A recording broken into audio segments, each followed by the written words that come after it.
Good morning, everybody. In the United States, you know, it's customary to begin a meeting with a joke, and in Asia, it's customary to begin with an apology. And I think I owe an apology to Joe for the fact that we've scheduled this event on a day with a run in the late morning lunch hour, which is, I think, cut into there are a lot of people who might have been able to get here but weren't sure they could get out at the end. And so we have a small crowd, but I think we'll still have a lot of feedback to you on your presentation and engagement. So thanks all of you who have found your way here this morning. Our topic, as you know, is a look at the world without the NPT. This is germane because of the international political moment in which we find ourselves. We're coming up on a review conference for the Non-Proliferation Treaty, but it's a big deal review conference. It's the 50th anniversary of the creation of the regime, or of the entry into force of the treaty.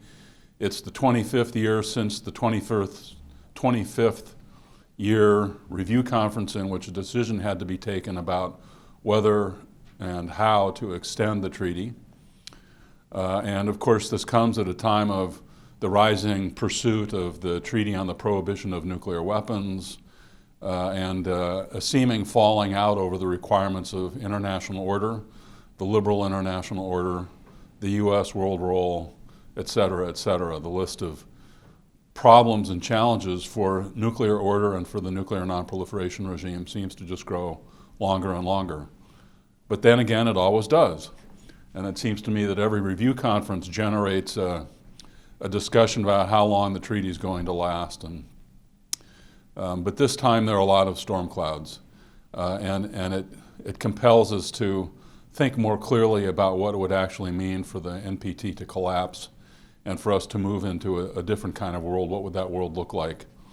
And I can imagine no one better to talk to us about this subject today than Dr. Joe Pilat. As you all know, Joe's in the National Security Office at Los Alamos National Laboratory. He's been providing advice to the directors of the laboratories for more decades than here I care to count. We do count together because we started our careers in the same floor, in the same building, down the hallway from each other after graduate school. And in fact, the first publication in my professional career was co-authored with Joe. And that was back before there was typewriters, and we wrote in quill pens. But Joe's not only an advisor to the Los Alamos leadership, but directly involved in the work of the Non-Proliferation Treaty, the regime as such, its different institutions. So he brings firsthand experience in addition to the perspective from afar. So please join me in welcoming Joe Pilat. Thank you, Brad. It's always a pleasure to speak here. I should say at the outset that the views are my own, not those of Los Alamos, NNSA, or DOE. In the late 1980s, with the 1995 decision on extension, which was seen to affect the very future of the NPT in mind, I wrote an essay entitled "A World Without the NPT." In this piece, I attempted to think through the effects of a limited or no extension on the treaty and regime, on non-proliferation, nuclear energy, and arms control, and on the broader geopolitical landscape. The purpose at the time was not a prediction, but a cautionary tale about the treaty and its value. Now, nearly 25 years after indefinite extension, as Brad noted, and 50 years after the NPT's entry into force, the treaty and the regime are facing serious challenges. And the questions I addressed over 30 years ago, I think, are worthy of new consideration. What are the challenges to the NPT today? There's been a decades-long debate over the value and fate of the NPT in a world very different from the one it was created, the bipolar US-Soviet world. The NPT and the broader international non-proliferation regime are challenged today by new weapon states which cannot be accommodated in the NPT and which affect the views of key non-nuclear weapon states and probably some nuclear weapon states. North Korea's withdrawal from the treaty without consequence, which has raised a debate over Article 10 of the treaty addressing withdrawal. Continued concerns about North Korea's and Iran's nuclear programs and behavior. Concerns about other non-compliance cases, including Syria, and limited consensus on enforcement. Growing access of sensitive materials and technologies by states and non-state actors even. The emergence of new technologies that could affect the efficiency and effectiveness of safeguards, export controls, and other non-proliferation tools, while also possibly opening new pathways to proliferation.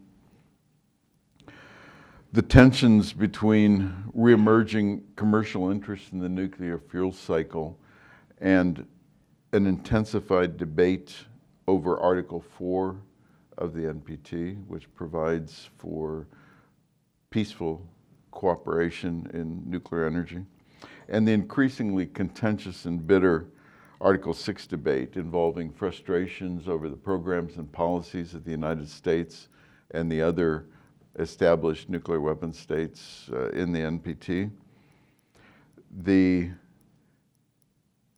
fears of a new arms race, and as a consequence, the conclusion of the Treaty on the Prohibition of Nuclear Weapons. All of these problems with and stresses on the regime pose serious challenges and have been seen in some quarters as portending the collapse or the increasing irrelevance of the NPT. It remains to be seen whether the regime will meet the challenges ahead.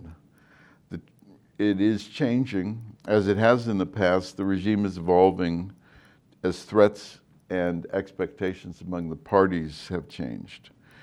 In addition to strengthening safeguards now in its third decade and other traditional regime elements like export controls, we've seen initiatives to address new and emerging threats and unanticipated developments.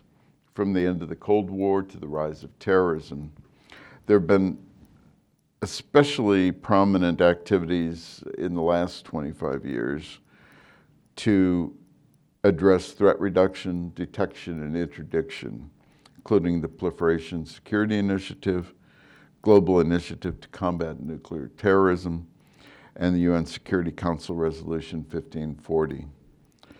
A number of old ideas are also being revived and pursued for the same reasons: assurances of supply, multinational approaches, including international fuel banks, and proliferation resistance.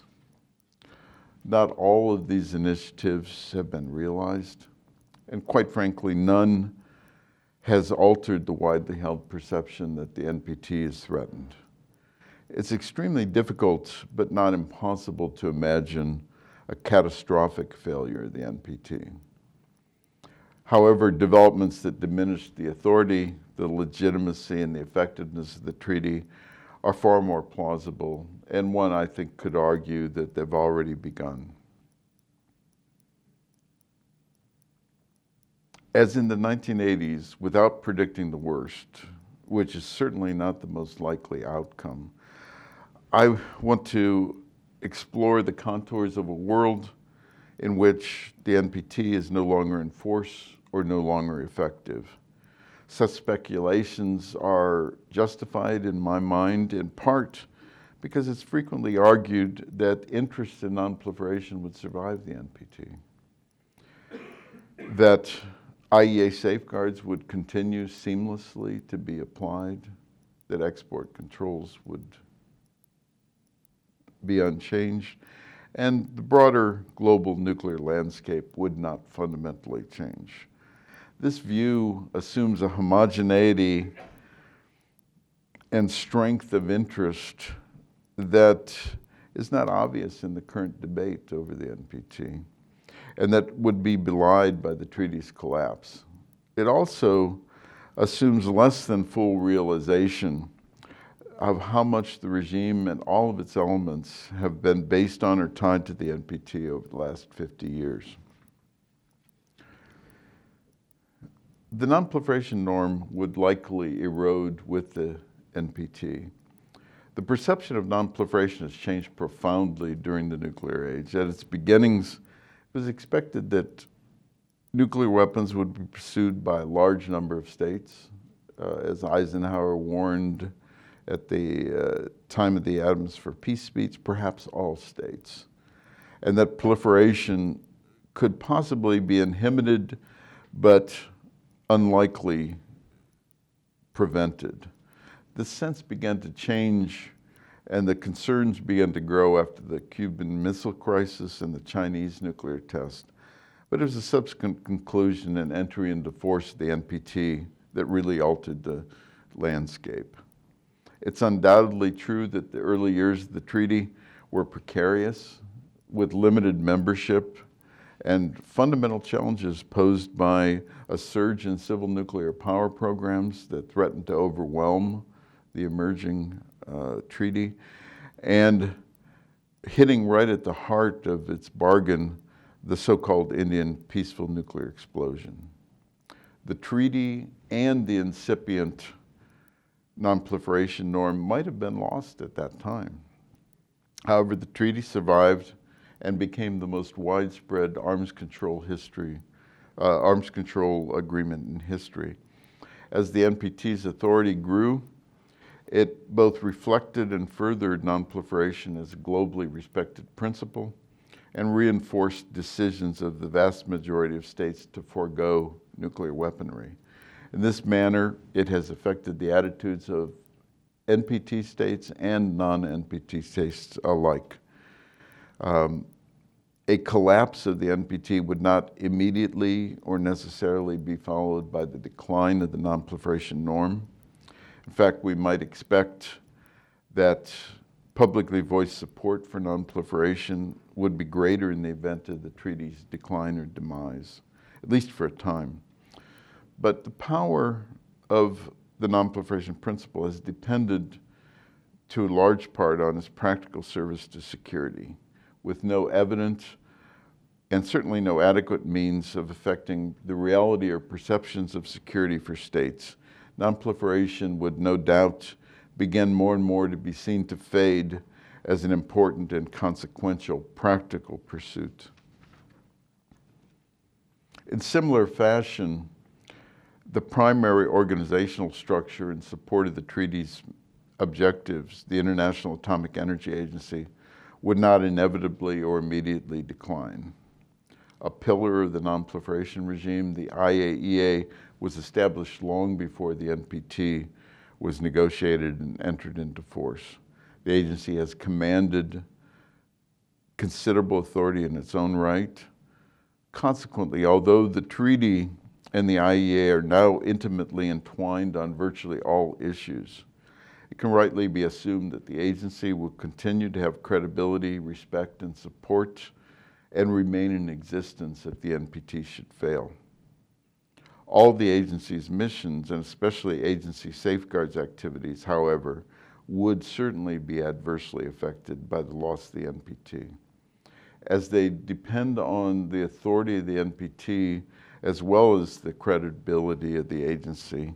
Safeguards would be in peril. If the NPT were to collapse, the obligations of non-nuclear weapon states party to the treaty under Articles 3.1 and 3.2 would be terminated, presumably along with the safeguards agreements entered into under the treaty, both comprehensive safeguards agreements and additional protocols. There may be, in some cases, fallback safeguards for materials and facilities from external suppliers, as well as for subsequent generations of special nuclear materials produced in or derived from safeguarded items. However, it's not clear that these arrangements, which doesn't cover most of the nuclear material under safeguards today, would be enforceable and enforced. And they could be challenged on legal and other grounds, absent the NPT. Only non-NPT safeguards, INFCIRC 66 safeguards tied to specific exports, would the issue of their continuation be clear.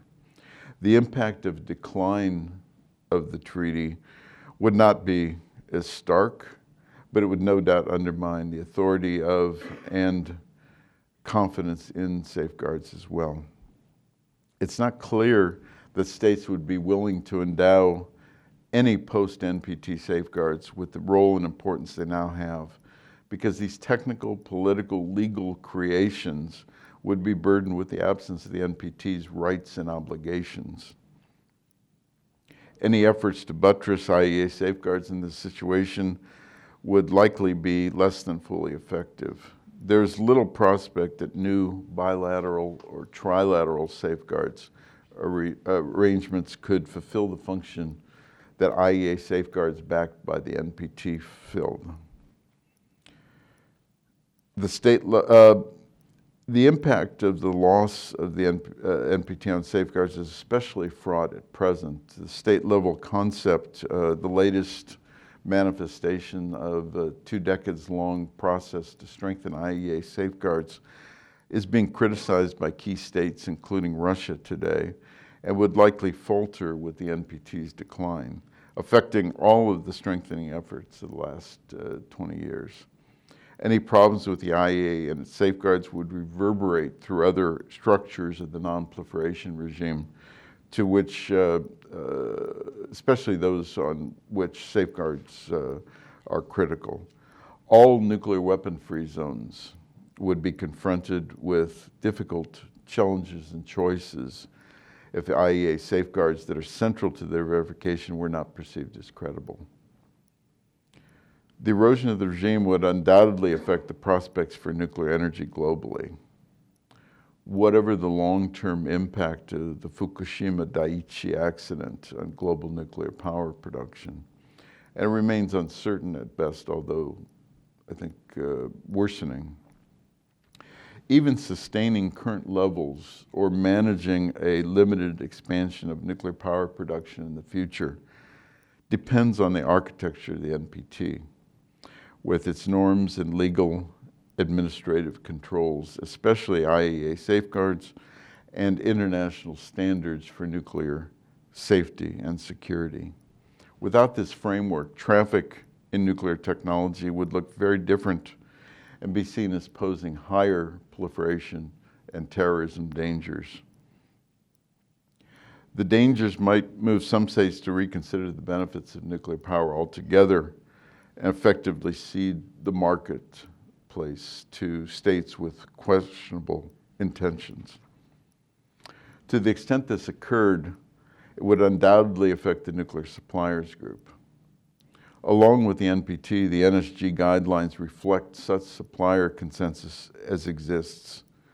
However, the approach of states to nuclear supply is also shaped by the differing attitudes to proliferation dangers, which reflect differing security, economic, and political interests and perspective, and thus decisions on exports. Supply consensus has already been challenged by commercial competition, differing perspectives on trade with non-NPT states, and the adoption of the additional protocol as a condition of supply.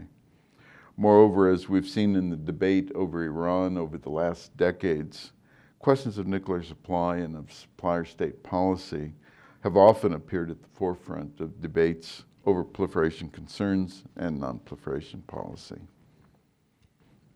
A collapse of the NPT, and with it possibly less credible IAEA safeguards, would throw nuclear trade relations into disarray. Without these established, albeit voluntary rules, the confidence of supplier states that others were not using sweeteners or economic and political pressures to obtain sales would deteriorate rapidly. A resulting loss of confidence would likely exacerbate differences among the suppliers. The current nuclear suppliers group could collapse, although there might be an effort to revive and strengthen it to fulfill the functions that the NPT and under the NPT, the Zanger Committee once fulfilled. Unfortunately, given the limits of the NSG consensus and its underpinnings in the NPT IAEA regime, any such effort would likely be stillborn. If the worst occurs, it would be particularly worrisome with respect to the behavior and attitudes of non-NPT states and the emerging suppliers. As I noted, the NPT influenced the behavior of non-parties to some degree, constraining their behavior by controlling nuclear exports, and more vaguely, but no less genuinely, by moral suasion. Without the formal and informal supply structures that all depend to greater or lesser extent on the NPT and IAEA safeguards, it's not clear that the behavior of the emerging suppliers would be consistent with non-proliferation principles. These states do not perceive the proliferation danger in the same manner as does the United States and other Western suppliers. Russia and China see nuclear trade in terms of political and strategic as well as economic benefits. They hold the interdependencies created by international commerce, including nuclear commerce, to be crucial instruments in managing their relations with other states. Other emerging suppliers see themselves and have seen themselves as victims of the non-proliferation policies of the nuclear supplier states, and some have expressed a principled opposition to restrictions of any kind on transfers of nuclear technology. For most emerging suppliers, the preservation of the existing regime is not a clear matter of economic or commercial interest. Indeed, some of these states might welcome its collapse, hoping to prosper amid conditions in which nuclear commerce was perceived as extremely dangerous by the major supplier states, even as it was declining overall. All in all, the effects of the loss of the NPT would mean that the universal and inalienable rights reaffirmed and embodied in Article 4 of the treaty would become more and more irrelevant as nuclear commerce declined and as nuclear assistance and exports over time came more and more to depend on the greed, the goodwill, or the grand strategy of the suppliers. In this world, indigenous development of nuclear energy would be slow, inefficient, difficult, and costly in terms of human and material resource, probably unsafe as well. The collapse of the NPT would affect security within regions and across the globe. The Middle East and Northeast Asia would be affected more rapidly and deeply than other regions, yet there's little doubt that the security of all regions and of the globe would eventually deteriorate as confidence among non-nuclear weapon states that regional adversaries were not undertaking weapons programs. This was never absolute under the NPT, of course, but it would decline significantly without the treaty as one of the most impressive of all confidence-building measures created. As for the political stability of a region, it could degenerate relatively rapidly in this situation, where states were unsure of the nuclear intentions of friends and foes alike. The prospects of armed attacks on other states' nuclear facilities could increase with potentially disastrous humanitarian and economic consequences. Whether or not preventive or preemptive military action were undertaken, the shifting security situation could result in reassessments by all states of the need to hedge or to overtly develop nuclear weapons. Or they might pursue more readily attainable chemical or biological weapons or other asymmetric capabilities in an attempt to deter perceived existing or imminent nuclear threats. Not only would the decline or demise of the treaty affect international security, but it would profoundly affect international relations, creating or worsening tensions and divergent interests along north-south and other geopolitical fault lines. Without the international regime, the great powers could, in principle, reestablish a more or less effective regime based upon their common interests and the prospects of coordinated, concerted action. Such a condominium would probably not be attractive or welcome to the great majority of states and be seen as a step backward. In practice, however, it would likely not be created, or if it were, be fully effective in most imaginable scenarios. It is true that through most of the nuclear age, the great powers, and particularly the United States and the Soviet Union in the early years, have recognized their mutual interests in non-proliferation and played the most important and prominent roles in developing, implementing, and enforcing non-proliferation and arms control norms and policies. However, political issues, and particularly those involving nuclear weapon aspirations, friends and allies, have, with few exceptions, been contentious. In these and other cases, non-proliferation has competed with other foreign policy and defense priorities, and at times the great powers have opted to pursue objectives other than non-proliferation. Today, the downturn in great power relations has serious implications for non-proliferation, as great power support for and cooperation on combating proliferation has eroded. The sense of mutual interest has waned, and non-proliferation become too often a matter of contention among the United States, Russia, and China, at least. Russia is openly challenging the institutions that are central to the regime in an unprecedented fashion, including the IAEA and the NPT. Nevertheless, the NPT is the foundation of such common interests among the great powers that have endured. These seismic shifts in the security environment and great power relations, if coupled with the absence of the NPT, could mean that the prospect of nuclear democracy, suggested in, if not explicitly demanded in Articles 4 and 6 of the treaty on peaceful uses and disarmament, would become even more distant than they are at present. I noted that Article 4 would become more or less meaningless if nuclear power programs declined significantly around the world. On Article 6, the downturn in great power relations has led to limited near-term prospects for further progress on arms control.